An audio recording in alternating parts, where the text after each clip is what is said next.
Mientras muchos se quejan de la llamada Ley Lleras 2.0, otros creen que es más el alboroto y que muchos de los que protestan ni siquiera han leído la ley.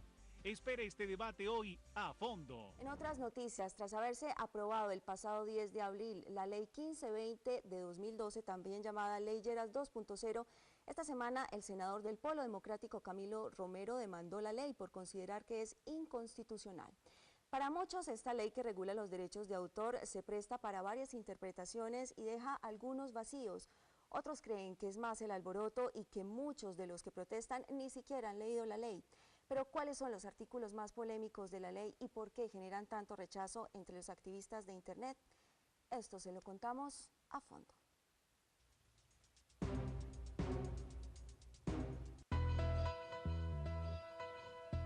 Uno de los artículos más polémicos de la llamada Ley Lleras 2.0 es el artículo 13 que dice: no se permite la retransmisión a través de Internet de señales de televisión, sean terrestres, por cable o por satélite, sin la autorización del titular o titulares del derecho del contenido de la señal.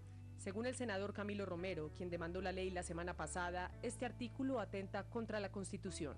Por ejemplo, el artículo 20 de nuestra Constitución Política. Estoy hablando de la libertad de expresión en nuestro país. Eso queda claro cuando en el artículo 13 de la Ley Lleras 2.0 lo que tenemos es una prohibición de la retransmisión de televisión por Internet. Justamente Andrés Bedoya, un ingeniero de sistemas que creó su propio blog de tecnología, hoy manifiesta su preocupación frente a este artículo, pues él acostumbra a subir a su blog videos con los cuales puede exponer mejor sus puntos de vista.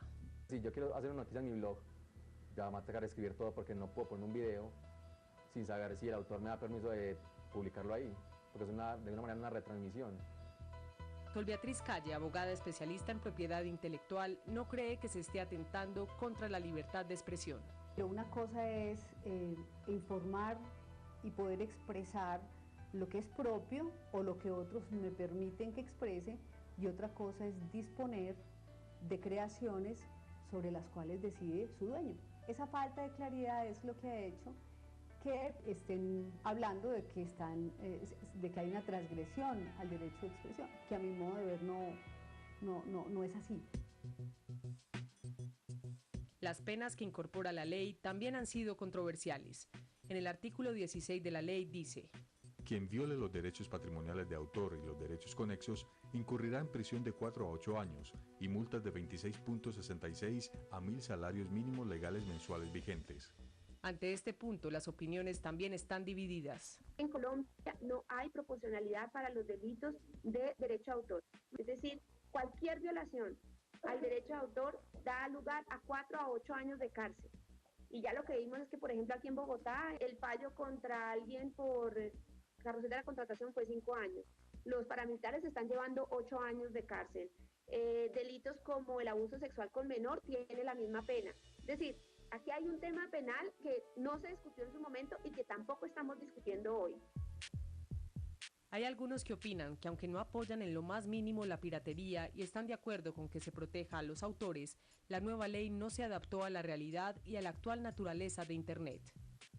Se limitó casi que exclusivamente una normativa muy de la industria fonográfica.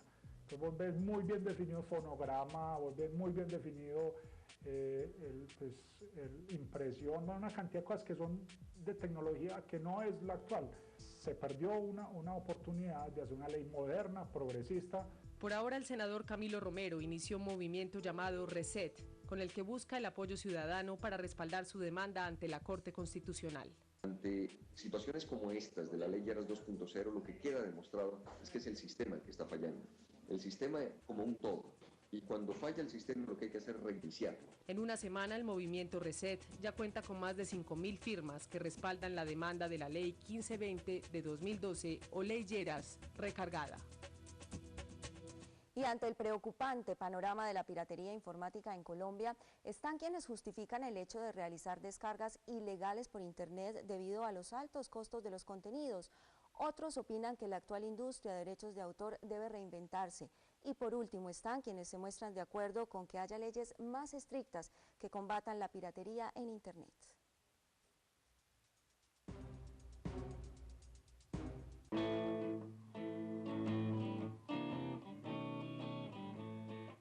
Andrés, además de interpretar la guitarra, compone y espera que si alguien quiere difundir su obra por internet, solicite su autorización. Yo, como autor de mi obra, tengo el derecho de permitirle ese permiso o no. Pues es que ahí no hay violación al derecho a información ni al conocimiento, eso ahí está. Solamente que yo, como creador de mis contenidos, pues veré a quién le autorizo. El negocio y la relación que tiene con el mundo de la informática hacen que este distribuidor de software ilegal tenga una óptica distinta frente al tema de los derechos de autor. Nosotros, cuando asesoramos empresas, siempre tratamos de que vayan por la parte de legal, ¿cierto? Que empiecen a comprar el software. Cuando no tienen el cómo, hacemos lo ilegal. Normalmente, el software sale o puede salir más costoso de lo que sale la herramienta como tal, que es el computador que vas a utilizar. Según un estudio realizado en el 2011 por Business Software Alliance, Colombia tiene una tasa de ilegalidad informática del 54%, y si bien es la más baja de Latinoamérica, son muchas las empresas que están haciendo uso de software ilegal y que, buscando ahorrar costos, se exponen a sanciones penales. ¿Qué hace un empresario normal? Compra equipos, monta software pirata, ¿cierto? Y empieza a producir, porque sabe que eso lo puede hacer.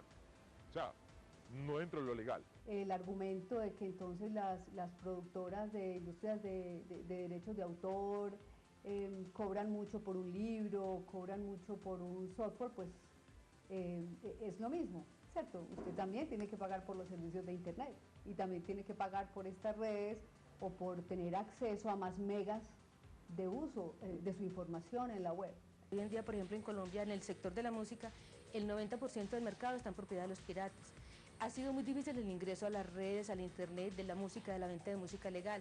Confiamos que con esta ley pues podamos tener unas ventas más altas y podamos legalizar el cobro de la utilización de la música. La idea nuestra es que ir poco a poco, lo que va cayendo en la venta del mercado de los CDs, ir incrementando en la venta en el internet. Entre tanto, tras la sanción de la Ley Lleras 2.0, muchos afirmaron que aunque se deben respetar los derechos de autor, la industria debe reinventarse y crear nuevos modelos de negocio. El modelo de negocio les cambió, señores de la industria, y hay que ajustarlo. Pero ese mecanismo de protección no puede bloquear la potencialidad que tiene la tecnología para usos legítimos y que lo estamos usando. O sea, las bibliotecas, las universidades, todos los demás estamos haciendo un uso correcto. Si la ley, para proteger este problema, nos vuelve a todos ilegales, tenemos un problema. Los activistas de Internet insisten que el Estado no solo debe pensar en favorecer a la industria, sino a la sociedad en general.